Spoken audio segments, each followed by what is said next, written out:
Böyle bir tane tel. 113 santim. Oradan burası yünük. Yükseklik 37 santim.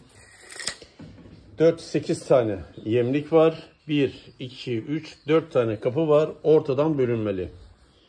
Bundan bir tane var. Bir tane bunun aynısı yine.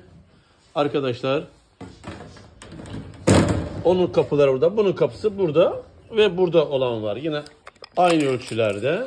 Yine 37 santime. 113 santim. Aynı şekilde 8 tane yemlik var yine. 6-8 tane. Yine ortadan bölmeli. Bir tane yaylı kapı burada. Bir tane yaylı kapı burada. Birer tane de burada var. Bu teller de verilecektir.